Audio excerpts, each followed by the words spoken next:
Now was the hour that wakens fond desire in men at sea, and melts their thoughtful heart, who in the morn have bid sweet friends farewell, and pilgrim newly on his road with love thrills, if he hear the vesper bell from far, that seems to mourn for the expiring day, when I, no longer taking heed to hear, began, with wonder, from those spirits to mark one risen from its seat, which with its hand audience implored.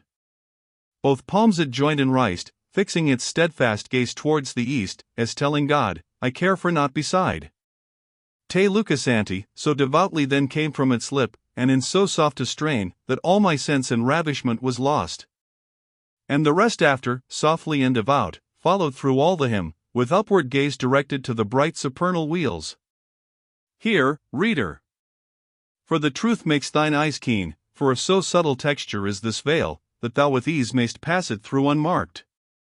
I saw that gentle band silently next look up, as if in expectation held, pale and in lowly guise, and from on high I saw forth issuing descend beneath two angels with two flame-illumined swords, broken and mutilated at their points.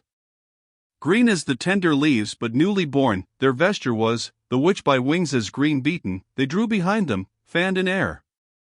A little over us one took his stand, the other lighted on the opposing hill, so that the troop were in the midst contained.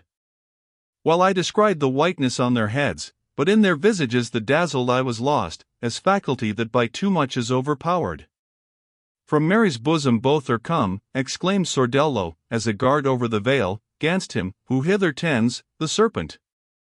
Whence, not knowing by which path he came, I turned me round, and closely pressed, all frozen, to my leader's trusted side. Sordello, paused not, to the valley now, for it is time, let us descend, and hold converse with those great shadows, haply much their sight may please ye. Only 3 steps down methinks I measured, ere I was beneath, and noted one who looked as with desire to know me.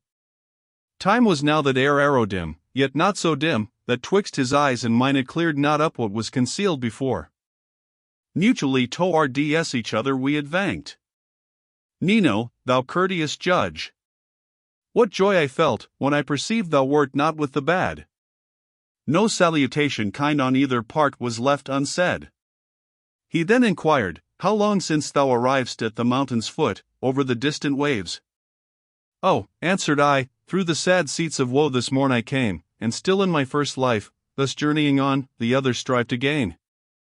Soon as they heard my words, he and Sordello backward drew, as suddenly amazed. To Virgil one, the other to a spirit turned, who near was seated, crying, Conrad! Up with speed, come, see what of his grace high God hath willed. Then turning round to me, by that rare mark of honor which thou hast to him, who hides so deeply his first cause, it hath no ford, when thou shalt be beyond the vast of waves. Tell my Giovanna, that for me she call there, where reply to innocence is made. Her mother, I believe, loves me no more, since she has changed the white and wimpled folds, which she is doomed once more with grief to wish. By her it easily may be perceived, how long in women lasts the flame of love, if sight and touch do not relume it oft. For her so fair a burial will not make the viper which calls Milan to the field, as had been made by shrill Galura's bird. He spoke, and in his visage took the stamp of that right seal, which with due temperature glows in the bosom.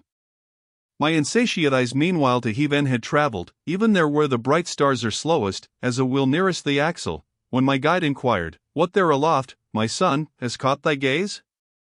I answered, The 3 torches, with which here the pole is all on fire. He then to me, The 4 resplendent stars, thou saw'st this morn are there beneath, and these risen in their stead.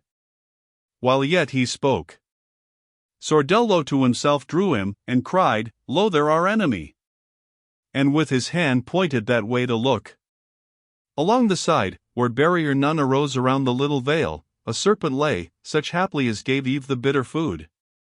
Between the grass and flowers, the evil snake came on, reverting oft his lifted head, and, as a beast that smooths its polished coat, licking his hack. I saw not, nor can tell, how those celestial falcons from their seat moved, but in motion each one well descried, hearing the air cut by their verdant plumes. The serpent fled, and to their stations back the angels up returned with equal flight. The spirit, who to Nino, when he called, had come, from viewing me with fixed ken, through all that conflict, loosened not his sight. So may the lamp, which leads thee up on high, find, in thy destined lot, of wax so much, as may suffice thee to the enamel's height. It thus began: if any certain news of Valdimigra and the neighbor part thou knowst, tell me, who once was mighty there they called me Conrad Malaspina, not that old one, but from him I sprang. The love I bore my people is now here refinned. In your dominions, I answered, ne'er was I.